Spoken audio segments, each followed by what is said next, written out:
오늘 말씀 보도록 하겠습니다. 오늘 말씀은 마가복음 5장 38절에서 48절까지 있습니다.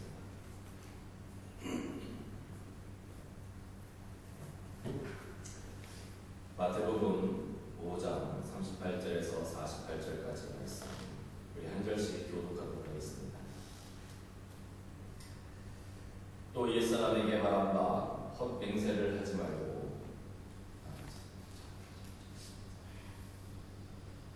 또 눈은 눈으로 이면 이로 갚으라 하였다는 것을 너희가 들었으나 나는 너희에게 이르노니 약한 자를 대적하지 말라. 누구든지 네 오른쪽 뺨을 치거든 왼편도 돌려대며 또 너를 고발하여 속옷을 가지고자 하는 자에게 겉옷까지도 가지게 하며 또 누구든지 너로 억지로 우리를 가게 하거든 그 사람과 심리를 동행하고 내게 구하는 자에게 주며 내게 꾸고자 하는 자에게 거절하지 말라. 내 이웃을 사랑하고 내 원수를 미워하라 같은 것을 너희가 들었으나 나는 너희에게 이르노니 너희 원수를 사랑하며 너희를 박해하는 자를 위하여 기도하라. 이같이 한즉 하늘에 계신 너희 아버지의 아들이 되리니 이는 하나님이 그들을 악인과 선인에게 주시며 이를 이루는 자와 불의한 자에게 내려주십니다. 너희가 너희를 사랑하는 자를 사랑하면 무슨 상이 있으리요? 세리도 이같이 아니하느냐. 또 너희가 너희 형제에게만 문하면 남보다 더한 것이 무엇이냐. 이방인들도 이같이 아니하느냐. 그러므로 하늘에 계신 너희 아버지의 온전하심과 같이 너희도 온전하라. 아멘. 저는 오늘 이 말씀을 가지고 여러분들과 지금은 용서할 때라는 제목으로 잠시 은혜를 나누고자 합니다. 예전에 청소년 사역을 할 때였습니다. 청소년 사역을 할 때 한 고등학생과 상담을 할 기회가 있었습니다. 이 고등학생은 자기 부모님의 마음을 굉장히 많이 아프게 하고 밖에 나가서 항상 사고를 치는 그런 고등학생이었습니다. 그런데 그 친구와 상담을 하면서 여러 가지 이야기를 하면서 그 친구의 내면을 잠시 들여다보았습니다. 나중에 그 친구가 하는 이야기가 무엇이냐면 자기 아버지가 매일 술 먹고 들어오셔서 자기 가족들을 못 살게 하고 때로는 폭력을 하고 그런 것에서 자기 마음에 큰 상처가 남았다라는 이야기입니다. 그런데 어느 날 자기가 아버지에게 어떻게 복수를 할 수 있을까? 어떻게 하면 내가 저 아버지의 마음을 아프게 할 수 있을까? 내가 조금이라도 잘못되면 내 아버지의 마음 조금이라도 아프겠지. 그러면 내가 그것을 복수하는 거야. 이런 생각을 갖게 되었다는 것이죠. 그래서 학교에서 일부러 싸움을 하고 잘못된 일들을 합니다. 그때 부모님이 불려오셔서 선생님 앞에 머리를 숙이는 그런 모습을 볼 때 아 그래 바로 이거야. 내가 아버지한테 받은 만큼 내가 아버지한테 돌려주는 거지. 이것이 공평한 것이야. 이런 생각을 하게 되었다는 거지. 그 이후로부터 그 친구는, 그 고등학생은 항상 밖에 나가서 사고를 치고 싸움을 하고 문제를 일으켰습니다. 말썽을 일으켰습니다. 그때마다 부모님들의 마음이 아파하는 그 모습을 보고 자기는 통쾌했다는 이야기입니다. 많은 사람들은 이해는 이, 눈에는 눈, 이것을 공평하다고 이야기합니다. 내가 받은 만큼 돌려주는 것, 그것이 바로 공평하고 페어한 일이다. 이러한 생각을 갖게 되어집니다. 그래서 중국 무술 영화 같은 것을 보게 되면 항상 나오는 주제가 무엇이냐면 내 아버지의 원수를 내가 갚겠다. 내 스승의 원수를 내가 갚겠다. 내 스승님을 죽인 원수. 그 원수를 갚기 위해서 수년간 무술을 연마해서 나중에 그 원수를 갚게 되어집니다. 그 원수를 죽이고서 그 주인공이 당당하게 석양을 등지며 퇴장하는 그러한 모습을 우리는 많이 볼 수 있습니다. 많은 사람들은 이것이 공의라고 생각합니다. 많은 사람들은 이것이 정의를 행한 것이라고 생각합니다. 많은 사람들은 이것이 공평한 것이다라고 이야기합니다. 구약 성경에서도 보면 이런 이야기들이 있습니다. 우리 레위기 24장 19절과 20절 말씀을 같이 한번 보도록 하겠습니다. 우리 같이 한번 읽겠습니다. 시작. 사람이 만일 그의 이웃에게 상해를 입혔으면 그가 행한 대로 그에게 할 것이니 상처에는 상처로 눈에는 눈으로 이에는 이로 갚을지라. 남에게 상해를 입힌 그대로 그에게 그렇게 할 것이며. 그렇습니다.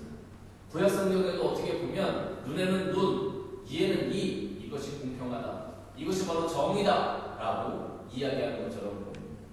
그러나 사실 이것은 어떻게 보면 우리들의 보복용, 우리는 죄성이 있기 때문에 내가 100원이라는 것을 손해봤으면 다른 사람에게 100원 이상의 것을 손해를 끼쳐야, 그것을 갚아야 우리 마음이 기뻐지고 행복해집니다. 통쾌해집니다. 다시 말하면 나에게 100만 원이라는 손해를 끼쳤으면 당신은 100만 원 이상, 200만 원, 300만 원의 손해를 봐야만 내 마음이 통쾌해진다는 거죠. 그런데 오늘 이 본문 말씀은 이해는 이 분에는 어떻게 보면 우리의 잘못된 이 죄성 때문에, 이 보복력 때문에 사람들은 내가 100만 원 손해봤으면 200만 원, 300만 원 손해를 끼쳐야 된다고 생각하고 있는데 성경은 그것이 아니라 네가 100만 원을 손해봤으면 100만 원까지만 해라. 다시 말해서 그 이상 보복하지 말라는 이야기죠.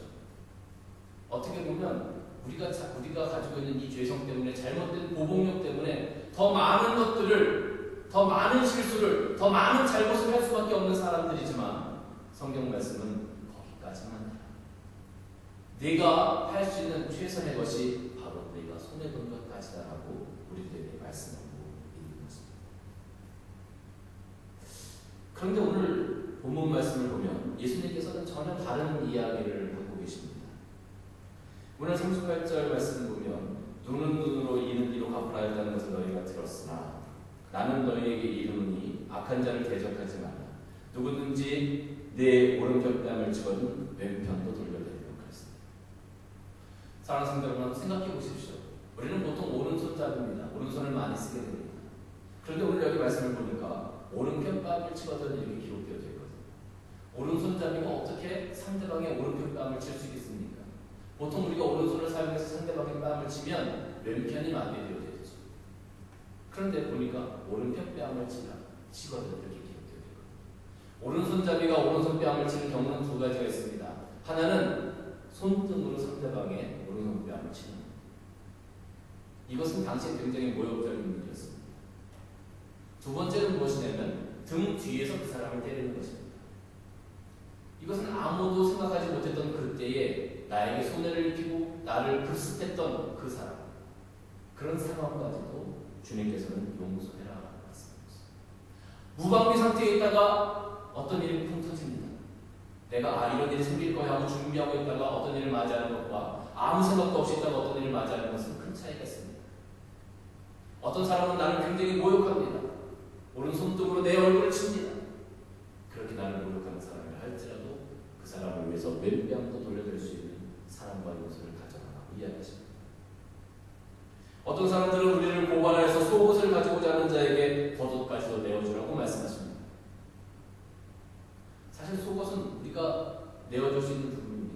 당시 이스라엘 사회에서는 고소를 해서 그 사람이 입고 있는 속옷을 가져갈 수 있다고 했었단 말입니다. 그런데 겉옷은 가져갈 수 없었어요. 왜냐하면 이 겉옷은 그 사람의 삶에 있어서 굉장히 중요한 물건입니다. 당시 팔레스타인 그 날씨는 일교차가 굉장히 심했기 때문에 저녁이면 그 겉옷을 입고 자고 어디를 갔든 이 겉옷을 입고 나가야만 그 사람들이 율법적으로 합당한 사람이라고 인정을 받을 수 있었습니다. 그래서 고소를 할지라도 그 겉옷만큼은 가져갈 수 없는 그런 상황이었다는 것이죠. 그런데 고소해서 너의 속옷을 가지고자 하는 자에게 네 겉옷까지도, 너에게 그렇게 중요한 그 겉옷까지도 벗어줄 수 있는 사람을 너희가 가져라라고 말씀하십니다. 또 41절에는 누구든지 억지로 너를 오리로 가게 하거든 심리를 동행해주라. 당시 이스라엘 사람들은 로마의 압제를 받고 있었습니다. 로마 군병들이 민간인들을 징발할 수 있는, 다시 말하면 민간인들을 사용할 수 있는, 민간인들에게 시킬 수 있는 일들이 있었는데 그것이 무엇이냐면 자기들의 군수물자를 옮기게 하는 것이었습니다. 그런데 한 사람당 그 사람에게 옮기게 할 수 있는 거리가 얼마냐면 5리라는 군인들이 와서 당신 이 물건 가지고 오리를 나와 동행합시다 라고 이야기하면 우리는 꼼짝없이, 이스라엘 사람들은 꼼짝없이 오리를 그거 들고 가야 되는 거예요. 그것이 법이었어요. 내가 하기 싫은 것이지만 누가 억지로 나에게 그것을 요구한다 할지라도, 나의 원수 같은 그 로마 사람들이, 로마 병병들이 나에게 요구한다 할지라도 오리를 요구하면 심리를 같이 동행하라고 주님께서 말씀합니다. 주님께서는 계속 말씀하십니다. 또 내 이웃을 사랑하고 내 원수를 미워하라 하였다는 것을 너희가 들었으나 나는 너희에게 이르노니 원수를 사랑하고 너를 박해하는 자를 위해서 기도하라. 아마 당시에는 이 말씀을 이해하기가 굉장히 굉장히 어려웠을 것입니다. 왜냐하면 로마의 압제를 받고 있었던 이스라엘 사람들에게는 열심당이라는 그런 조직이 있었습니다. 열심당이 누구냐 하면 무력으로, 폭력으로 로마와 전쟁에서 로마를 이기겠다라고 하는 그런 레지스탕트였습니다. 이 사람들은 항상 칼을 품고 다니면서 기회만 되면 로마 군사들을 찔러서 죽이고 어떻게 하면 저 로마 군대를 무찌를 수 있을까를 심각하게 고민하는 사람들이었습니다. 예수님의 제자들 중에도 가나안인 시몬이라는 사람이 있었습니다. 그 사람은 열심당원이었습니다. 항상 칼을 품고 다니는 사람이었습니다. 그래서 겟세마네 동산에서 예수님이 마지막 날 붙잡혀 가실 때 이 시몬이 칼을 빼들고 대제사장의 종 말고의 귀를 베었습니다. 그때 예수님께서 말씀하셨죠. 시몬아, 칼을 꺼. 그리고 그 대제사장 말고의 귀를 낫게 해주셨습니다.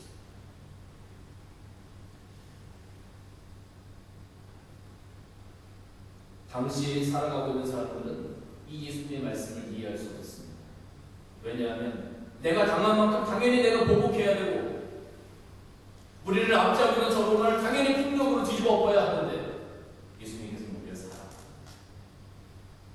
오른 뺨을 치더니 왼뺨을 돌려내 오리를 가지고 심리를 동행해주라 내 속옷을 가지고 자는 겉옷을 벗어줘 원수를 사랑하고 너를 핍박하는 자를 위해서 기도하라. 주님께서는 오히려 이상한 말씀을 하십니다. 그런데 사실 여러분 이 원수를 사랑하라 원수를 사랑하라 이 말씀에는 하나님의 귀한 구속의 원리가 들어있습니다. 무슨 말이냐면 우리 다 같이 에베소서 2장 11절 12절 말씀을 같이 한번 보도록 하겠습니다. 우리 같이 한번 읽겠습니다. 시작. 그러므로 생각하라. 너희는 그때에 육체로는 이방인이요 손으로는 육체에 행한 할례를 받는 우리라 칭하는 자들로부터 할례를 받지 않은 우리라 칭함을 받은 자들. 그때에 너희는 그리스도 밖에 있었고 이스라엘 나라 밖의 사람이요 약속의 언약들에 대해서는 외인이요 세상에서 소망이 없고 하나님도 없는 자. 자, 여기 말씀 한번 보십시오. 이스라엘 나라 밖의 사람이며 약속 언약들에 대해서는 외인이요 세상에서 소망이 없고 하나님도 없는 자다. 우리들의 상태가 그랬습니다. 하나님도 없고 소망도 없고 무슨 말입니까? 우리는 세상에 속한 자들. 하나님의 원수된 사람들이었습니다. 원수된 사람들. 다시 말하면 하나님의 원수되었다면 당연히 벌을 받고 지옥에 가야 하고 벌을 받고 죽어야 함에도 불구하고 하나님께서는 그 원수 같은 우리들을 위해서 살아계신 예수 그리스도를 보내주셨습니다. 우리를 징벌하고 우리를 판단하고 우리를 지옥에 보내고 우리를 죽음의 사지로 내보내야 함에도 불구하고 그렇게 하시기보다는 자신이 가장 사랑하시는 독생자 예수 그 예수님을 우리에게 보내주셨다는 것이죠. 그리고 그 예수님을 통해서 사랑과 화해의 메시지를 우리에게 보내주셨습니다. 그리고 그 메시지를 들은 자들을 구원하게 해주셨습니다. 에베소서 2장 19절 말씀을 같이 한번 볼까요? 같이 한번 보겠습니다. 시작. 그러므로 이제부터 너희는 외인도 아니요 나그네도 아니요 오직 성도들과 동일한 시민이요 하나님의 권속이라. 그렇습니다. 우리는 세상에서 소망도 없었고 하나님도 없었던 하나님과 원수된 사람들이었습니다. 그런데 하나님께서 그 원수된 우리들에게 사랑의 화신인 예수 그리스도 당신의 독생자이신 그 예수 그리스도를 우리에게 보내주셨습니다.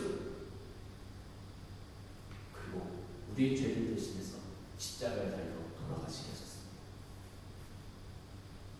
이 얼마나 큰, 이 얼마나 위대한 사랑입니까? 그리고 그 사랑을 통해서 우리를 구원하시고 우리에게 영원한 생명을 주셨습니다. 처음에 우리 같은 원수들에게 이 세상에게 예수님을 보내신 그 하나님의 사랑 어떻게 보면 너무 하나님께서 이상한 일을 하시는 것 아닙니까? 우리가 이해할 수 없는, 세상이 이해할 수 없는 그런 일들이었습니다. 하나님 너무 손해보시는 것 아닙니까? 저 원수 같은 사람들을 위해서, 이 세상을 위해서 그 독생자 아들 예수를 보내시다니, 그리고 그 예수를 십자가에 달려 돌아가게 하시다니 하나님 너무 손해보는 것 아닙니까? 우리는 분명히 그렇게 이야기할 수 있을 것입니다. 그러나 하나님의 그 사랑을 통해서 얼마나 많은 사람들이 회개하고 돌아왔습니까? 그 하나님의 사랑과 은혜 가운데 많은 사람들이 회개하고 돌아와 하나님에게 백성이 되었고 영생을 얻을 수 있었습니다. 그것은 하나님이 결코 손해본 것이 아닙니다. 하나님께서 마침내 세상을 이기시고 승리하셨다는 그 표적인 것입니다. 예수님께서 우리에게 원수를 사랑하라라고 말씀하신 것은 우리의 유익을 위해서 말씀하신 겁니다. 우리의 마지막 최후의 승리를 위해서 우리에게 그런 것들을 요구하시는 것입니다. 우리가 손해보는 것 같지만 내 원수를 갚지 않고 그들을 용서하고 사랑하고 그들을 포용하는 것이 손해보는 것 같지만, 지금은 내가 손해보는 것 같지만 결국에는 그 사랑과 용서와 화해를 통해 우리가 승리하게 되지 믿으시기를 바랍니다. 주님께서는 우리에게 이런 사랑과 화해를 선포하시고 또 그것을 따라오게 하셨습니다. 사랑하는 성도 여러분, 한번 생각해 보십시오. 우리가 만약에 보복을 한다고 생각해 보십시오. 나에게 잘못한 사람에게 보복을 한다, 내 원수를 갚는다라고 생각을 해보십시오. 원수를 갚기 위해서 우리가 먼저 죄를 지어야 됩니다. 무슨 말입니까? 원수를 갚기 위해서 내 마음 가운데 그 사람을 향한 증오가 있어야 합니다. 분노가 있어야 합니다. 미움이 있어야 합니다. 내가 먼저 죄 가운데 들어가야만 원수를 갚을 수 있는 거예요. 내 마음 가운데 사랑이 가득 차 있고 내 마음 가운데 용서의 마음이 있는데 내가 어떻게 그에게 원수를 갚을 수 있겠습니까? 우리 마음 가운데 사랑과 용서가 가득하다면 그에게 원수를 갚을 수 없어요. 그런데 원수를 갚을 때는 내 마음 가운데 증오가 있어야 합니다. 미움이 있어야 합니다. 분노가 있어야 합니다. 나에게 이렇게 했지, 내가 꼭 그 값을 치러야겠어. 내 마음 가운데 그런 감정이 있어요. 내 마음 가운데 그런 감정이 있다는 것은 무엇입니까? 내가 먼저 그 사람을 미워하는 죄를 지어야 한다는 거예요. 내가 먼저 그 사람을 향한 분노의 죄를 지어야 한다는 거예요. 그 죄를 먼저 지어야만 원수를 갚을 수 있어요. 그렇다면 하나님께서 이 땅에 우리 예수 그리스도를 보내셔서 우리를 용서하시고 우리를 이 땅에서 죄를 모두 사하여 주시고 영생을 살게 하셨는데 우리가 다시 죄를 짓는 그 자리로 돌아가는 것 아니면 무엇이겠습니까? 원수를 갚는 것, 그것이 결국 우리에게 유익이 되지 않습니다. 사랑하는 성도 여러분, 3살, 4살 먹은 어린아이가 있다고 생각을 해보십시오. 3살 먹은 어린아이가 만약에 어떤 장난감을 가지고 놀고 있는데 어떤 아이가 와서 그 장난감을 뺏어가, 때로는 아이들에게 이러다가 아이를 밀치기도 하고 때리기를, 그럼 이 아이는 어떻게 될까요? 하고 울다가 어디로 달려갈까요? 자기 부모에게 달려갑니다. 아빠에게로 달려갑니다. 그래서 이야기합니다. 아빠, 제가 이렇게 했어. 아빠, 제가 내 장난감을 뺏어갔어. 그럼 아빠가 와서 그 장난감을 다시 돌려주고 잘못된 것들을 바로 잡아줍니다. 그럼 문제가 다 해결되는 거예요. 근데 문제는 어디서 생겨났냐면 이 티네이저들, 10대들이 되면 이제 조금씩 문제가 달라지게 됩니다. 10대가 되어지게 되면 어떤 생각을 갖게 되냐면 내가 다 컸다, 이런 생각을 갖게 됩니다. 나는 다 컸어. 나는 어른과 똑같아. 엄마 아빠 생각하는 것과 내가 생각하는 것 별반 다를 바가 없어. 나는 다 컸으니까 내가 뭐든지 다 알아서 할 수 있어. 세상 가운데 나 혼자 살아갈 수 있어. 이런 생각을 갖게 되죠. 만약에 자기에게 다른 친구들이 조금만 손해를 끼치거나 자기를 때리거나 하면 어떤 일이 벌어질까요? 혼자 그것을 해결하려고 합니다. 이것들이 나를 감히 때려? 그냥 싸움이 되어집니다. 다툼이 되어집니다. 문제가 커집니다. 나중에는 걷잡을 수 없지만 문제가 커지게 되어지죠. 바로 이것입니다. 우리가 이 땅에서 살아가면서 어떤 문제와 직면했을 때 우리는 먼저 하나님께 그 모든 것들을 내려놓고 그 모든 것들을 잠시 스톱시켜놓고 하나님께 먼저 나아가 기도하고 하나님과 먼저 상의하고 하나님, 이것을 어떻게 해야 할까요? 그리고 그 원수들, 나에게 해를 끼친 사람들을 사랑하고 용서하기 위한 마음을 하나님을 먼저 기도해요. 그렇지 못하고 내가 그것을 해결하기 위해서, 내가 원수를 갚기 위해서 내 마음 가운데 분노와 미움과 증오를 쌓아간다면 그것은 나중에 더 큰 잘못을 만들어요. 설사 내가 원수를 갚았다고 생각해 보십시다. 그리고 통쾌하다, 나는 원수를 갚았다, 나는 통쾌할지 모르지만 그 상대방에 있는 사람들에게, 그 가족들에게 나는 다시 원수가 되어진 것입니다. 이런 악순환의 고리를 끊어야만 합니다. 세상은 이런 악순환의 고리를 이어가고자 합니다. 그러나 하나님께서는 그 악순환의 고리를 끊고 기도하고 우리가 하나님께서 우리에게 허락하신 그 사랑과 용서를 통하여 나에게 잘못한 사람들, 내 원수들을 포용한다면 하나님께서는 더 선한 모습으로 우리를 인도하시고 그 문제들을 해결해 주실 것입니다. 우리가 하나님께 그 모든 것들을 위탁하기만 하면, 모든 것들을 맡기기만 하면, 그리스도 십자가 앞에 그 모든 것들을 내어놓고 간구하기만 하면 우리가 손해보는 것 같지만 하나님께서는 우리가 생각하지도 못한 큰 보상을 주신다고 말씀하십니다. 오늘 49절 말씀을 보니까 뭐라고 기록되어져 있느냐면 이같이 한즉 하늘에 계신 아버지의 아들이 되리니. 그렇습니다. 우리가 이 땅에서 나에게 손해를 끼친 그 사람, 그 한 심령을 용서하고 사랑으로 돕는 하나님께서는 우리가 하나님의 자녀가 되어지는 보상을 해주시겠다고 말씀하고 있습니다. 사랑하는 성도, 우리가 이 땅에서 살아가면서 하나님의 자녀로 인정함과 우리가 하나님의 자녀와 같은 자녀의 권세를 가지고 살아갈 수 있다면 그보다 더 유익한 것이 어디 있겠습니까? 그보다 더 좋은 것이 어디 있겠습니까? 내가 내 원수를 내 손으로 갚는 것, 그것이 우리에게 유익이겠습니까? 아니면 하나님께 모든 것들을 맡겨드리고 내가 하나님의 자녀로 이 땅에서 그 권세를 누려가며 사는 것이 우리에게 유익이겠습니까?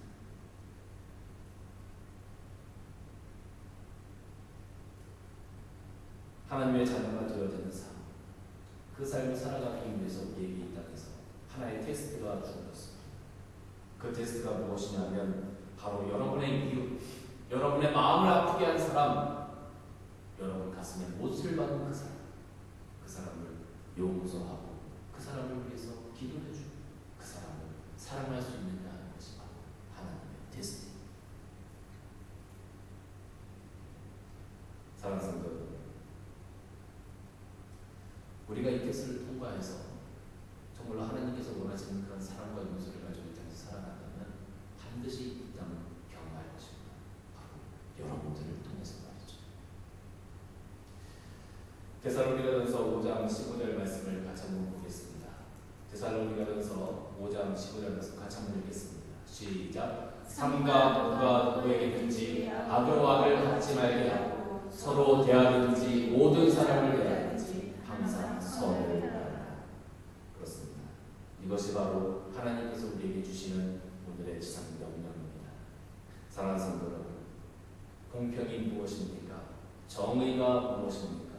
내가 받은 대로 돌려주는 것, 그것이 공평이고 정의가 아니라 그것은 세상의 공평과 세상의 정의, 하나님의 공평과 하나님의 정의는 내가 손해봤다 할지라도, 내가 아픔이 있다 할지라도 그것 때문에 원수를 갚는 것이 아니라 하나님께 그 모든 것들을 맡겨드리고 오히려 그들을 향하여 선을 행할 수 있는 그 모습을 갖는 것, 그리고 하나님으로부터 보상받는 것, 그것이 바로 공평이고 하나님의 정의인 것입니다.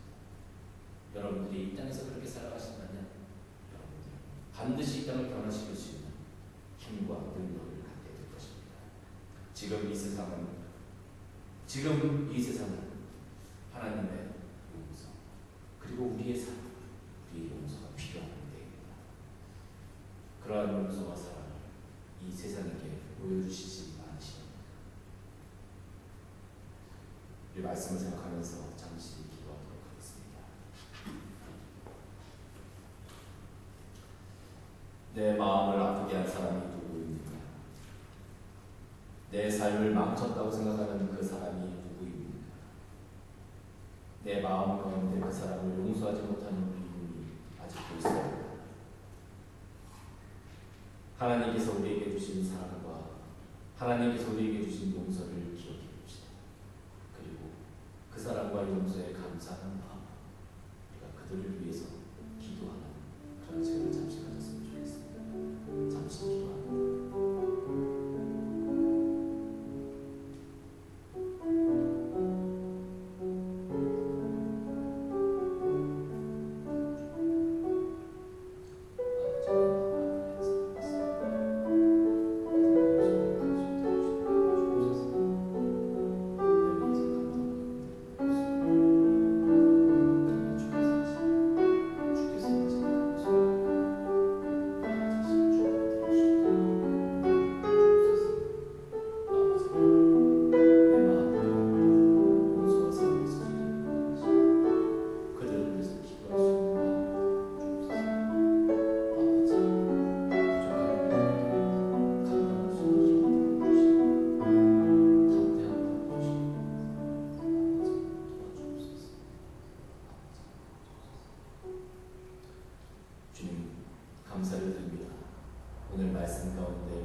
그렇습니다.